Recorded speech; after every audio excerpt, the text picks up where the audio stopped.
Alright there, it's your old mate Yorkie here, welcoming you back to ChatGPT Plays. Tell me why. The show where ChatGPT makes all the decisions. Before we begin Chapter 2 ChatGPT, why don't you give the viewers a very brief summary of the story so far? Certainly. In Tell Me Why, Tyler and Alyson Ronan are revisiting their old home in Alaska, intending to sell it after 10 years apart. Throughout their return, they begin to revisit their troubled childhood, particularly the traumatic night their mother, Marianne, died, a night that led to Tyler being sent away. The twins have a special bond that allows them to experience and interact with past memories, which they use to uncover discrepancies in their and the town's understanding of their mother's death. The game explores themes of family secrets and trauma, as well as Tyler's experiences as a transgender man. His transition was a point of contention and mystery in the story, and it's revealed that Marianne was exploring resources to understand and support Tyler, which contradicts the town's perception of her as unsupportive. As they delve deeper, they discover Marianne might not have been the antagonist they remembered. Instead, they encounter a complex figure struggling with her own issues, trying to support Tyler against a backdrop of a small, close-knit community with limited understanding of transgender issues. The siblings' investigation leads them to question the town's narrative about Marianne's death, and they find evidence suggesting that their memories of that night might not be entirely accurate. As they continue to uncover the truth, they also navigate their personal reconciliations and the challenge of understanding their mother's actions and intentions. Great, with that, let's dive right back into the story.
Hey. You doing alright? I thought coming here would be closing a chapter of our lives, you know? And instead we've Spun off a whole miserable prequel trilogy.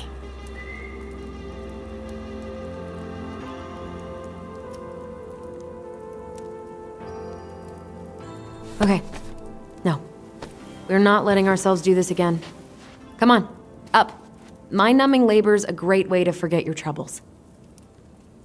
Can't we just have coffee instead? No.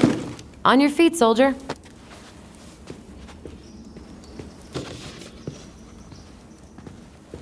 Let's take a break from packing and sort out the furniture. If we get enough done, I'll drive you into town and buy you a gallon of ice cream. Mint chocolate chip, 2 gallons. Let's do this.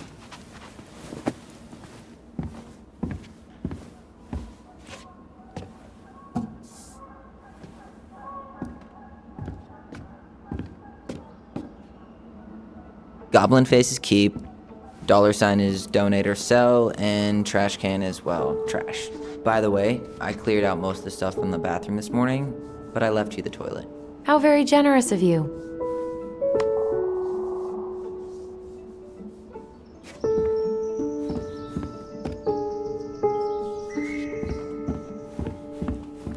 Everywhere I look, there's just stuff, and more stuff. Mary Ann the Magpie.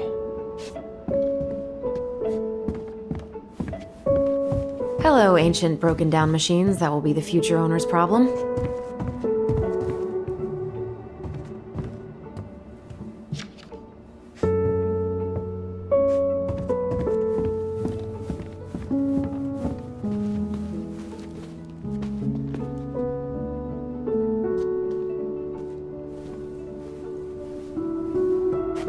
We don't really want to keep anything in here, right?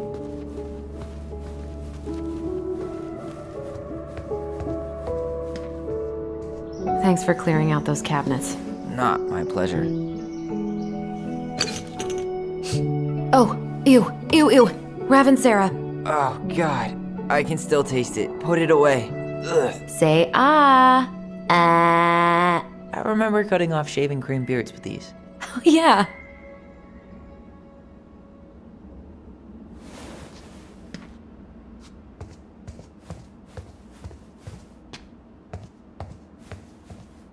What about that dresser?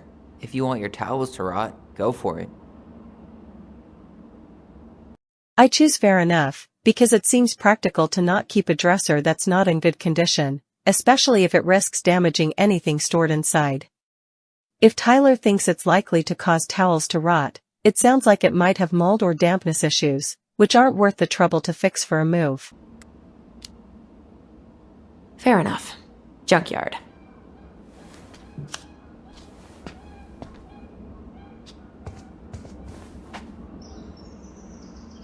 Thanks for clearing out those cabinets. Not my pleasure.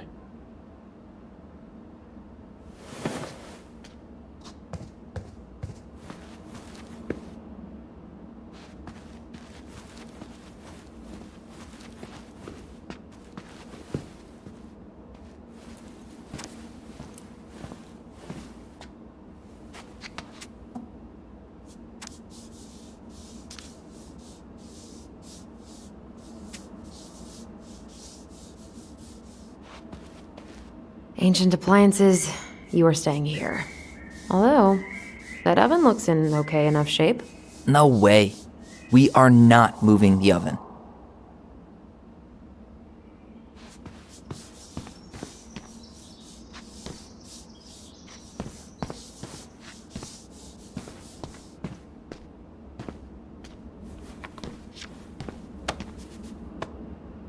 You're doing a great job.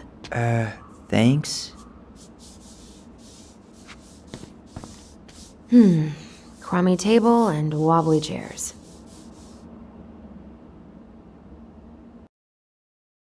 I choose sell, because while the table and chairs might not be in the best condition, they could still be useful to someone else. Selling them is a good way to ensure they don't go to waste, and it might even bring in a little extra money to help with the move or other expenses. Plus, it's better for the environment to give them a new life instead of sending them to the landfill. We can make some pretty good money if we sell this. And I know I'd end up eating on the couch most of the time anyway. Oh God, what's that smell? What's that smell?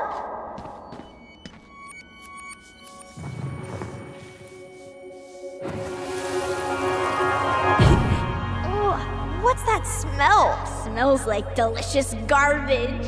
Ooh, yes, delicious indeed. Or could it be Stinky Pants Sam? Oh, Stinky Pants Sam! Come on now. Sam got that smell getting a skunk out of our barn. Be nice. A skunk? What did you do to her? Is she okay? Sure is. She just went hunting for food and couldn't get back out. All she needed was a little nudge to get her on her way. Sam Kansky, hero of skunk kind. I remember being super impressed by him, and it made me want to be a wild animal superhero too.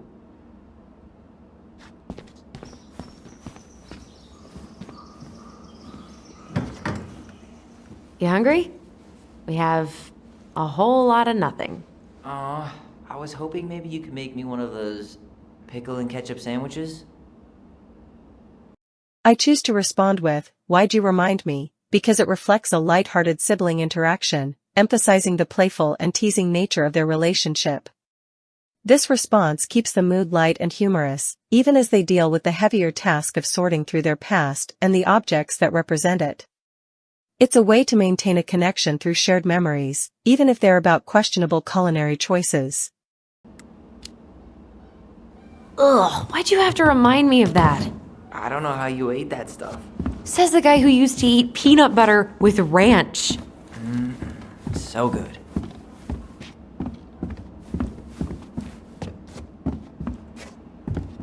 What to do with this? I choose to mark the larger, square, wooden table for sale/donate.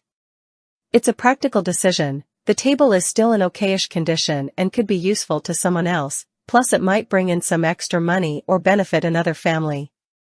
Selling or donating it makes more sense than trashing a potentially usable item, especially when it could help declutter the house without completely wasting the furniture. Maybe someone would be willing to refinish it.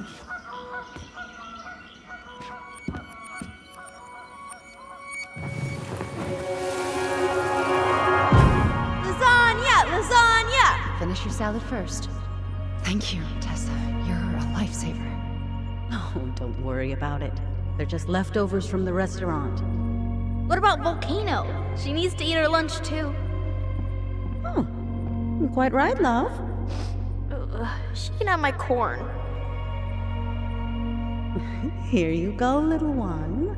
You must be hungry too. Looks like Tessa didn't have that broom up her ass back then.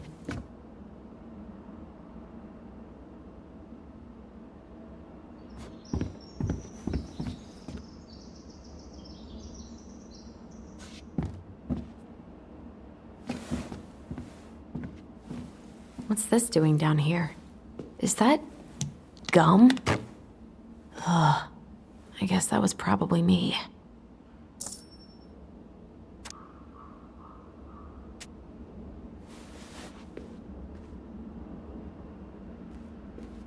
Alyson, I asked you to clean up the coffee table 3 times already. Oops. I forgot. I guess it's finally time to take these pictures down. Yeah, still deciding what to do with them. I choose to say, they're happy memories. It's important to acknowledge and keep the good times in mind, even amidst difficult moments. These photographs represent moments of joy and togetherness that were real and meaningful. Keeping them could serve as a reminder of the love that existed and the good aspects of their childhood, providing a more balanced perspective on their past. I mean, most of them are pretty happy memories. I guess. You look cute here. That's not me. I mean, it is, but... I choose to say, don't worry, I get it, because it's important to validate Tyler's feelings and identity. Acknowledging that the person in the photo is him, but not how he identifies, now shows understanding and support for his journey. This response helps maintain a supportive and respectful relationship, reinforcing that I recognize and respect his transition and current identity. But not really. I get it. It's just weird. Seeing myself like that again. Damn. Didn't think a picture could throw me like this anymore. I choose to say, I'm sorry about that. It's important to offer empathy rather than shift the focus to therapy or solutions when someone is expressing discomfort or pain about their past experiences. This response helps to validate Tyler's feelings and keeps the moment supportive and centered on his current emotional experience. I'm sorry. That sounds really rough. Yeah. I mean, don't get me wrong. I'm like 1,000 times better. But I've got a ways to go before I'm comfortable taking my shirt off. Which is why I'm scheduling my top surgery as soon as we sell this house. No more putting a binder on every morning. God, that sounds fucking amazing. Yeah, totally. Just so you know, I'll be there to help out when you do. Whatever you need. Thanks. All right. What's your verdict, Ronan? You know what? I'll keep a few. To remind us how far we've come.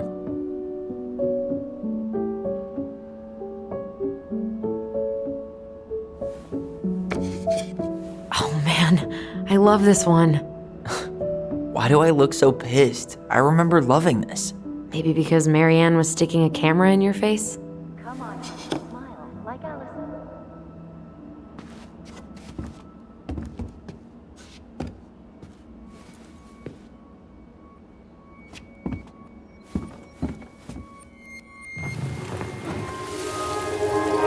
Come on, honey, smile, like Alyson. Hold up your fish. It's not my fish anymore. Alyson stole it.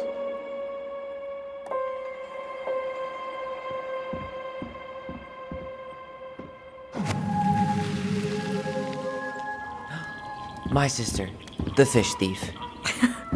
You were just being bratty. Was I though? Yes, all I did was help clean it when we were out on the porch. Eddie had to force you to share. Ugh, gross stain is gross. What happened? Some unfortunate spillage that brought about the end of indoor tea parties. I hid the stain with my toys, forgetting that they would eventually be picked up. Brilliant move, Ronan.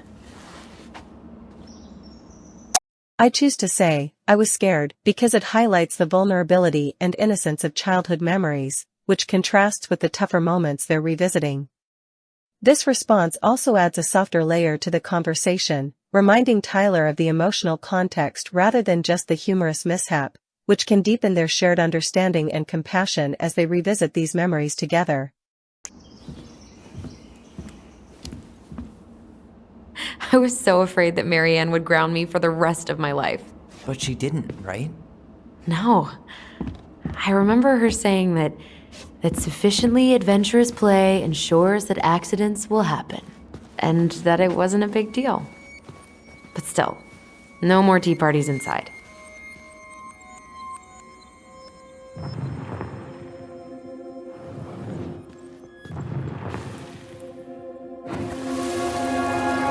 Steady now. Take your time. He's not gonna jump up and do the cha-cha. What about me? I want to clean the fish too. It's not even your fish. You didn't catch anything. Ugh, only because you wouldn't stop talking and scared all the fish away. Keep your eyes on what you're doing. Allison, when we're done with this half, you can take over and do the other one. That sound fair? Yes. You're right. I was kind of being brat.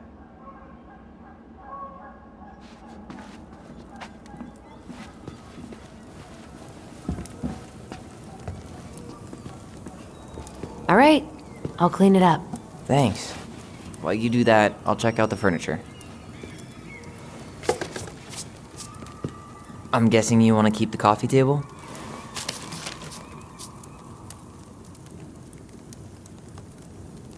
I respond, what about you? Because it reflects Allison's collaborative approach to decision-making with her brother. It ensures that Tyler feels included and has a say in the decisions about their shared childhood home. This approach helps maintain their rekindled bond and mutual respect, especially important given the emotional weight of sorting through their mother's belongings and the memories associated with them. If there's anything you want, speak now. I'm not really planning on bringing furniture to Denali. And if I need a base in Juneau, you'll have all the furniture I need. How very non-committal of you. All right, I'll keep it.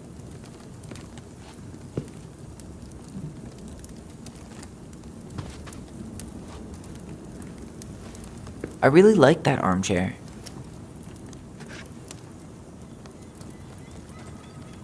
I respond, for your forest shack, because it's a playful and light-hearted way to engage with Tyler about his choices, reflecting the sibling banter that's been a recurring element of their interactions. This comment not only fits with their dynamic but also subtly checks Tyler's practicality about the furniture, considering his future plans and the nature of the armchair he's interested in. It'll look sharp next to your tree stump nightstand. I'll be the most stylish mountain man ever. But I was actually thinking it should go in your library. Library? We may not even have a living room. I have faith in you. I respond, keep, because Tyler's suggestion of using the chair in a potential library space plays into a hopeful and positive vision for the future. It shows that despite their difficult past and the heavy emotional lifting they've been doing, there's room to dream and plan for better days. Keeping the chair as a part of my future home not only honors Tyler's gesture, but also symbolizes holding on to a piece of our shared past to bring into a new chapter. Maybe it'll be salvageable with a deep clean?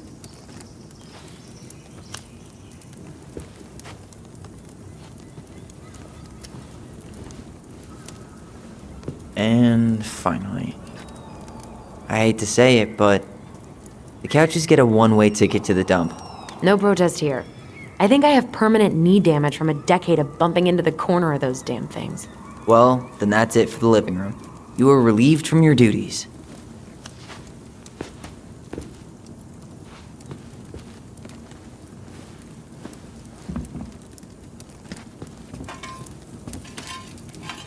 Starting the fire again? Yeah, I'm gonna boil some water. You want something to drink?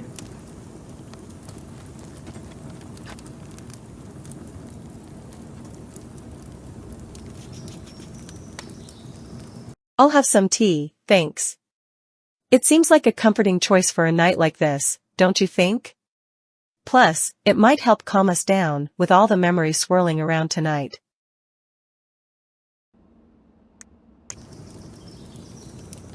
Earl Grey or chai? Your call. I'm fixing myself a good old cup of joe. Ah, a nice pot of wakey juice. Papa needs his rocket fuel. I am so glad Eddie came through on the caffeine. Shh, did you hear that? The Ice King is sending us a warning.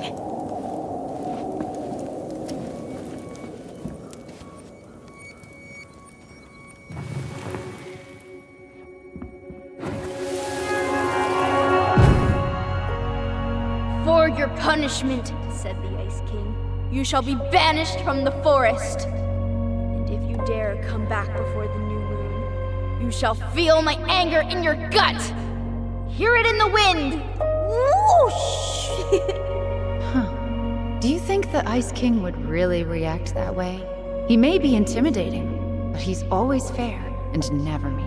Oh, yeah, you're right. Maybe he tells the goblins to help the people they hurt instead? Great idea, sweetie. Why don't we think about it at dinner? I'll put everything away for safekeeping while you go wash your hands. Can you put them in the binder so they don't get stained? Of course, love.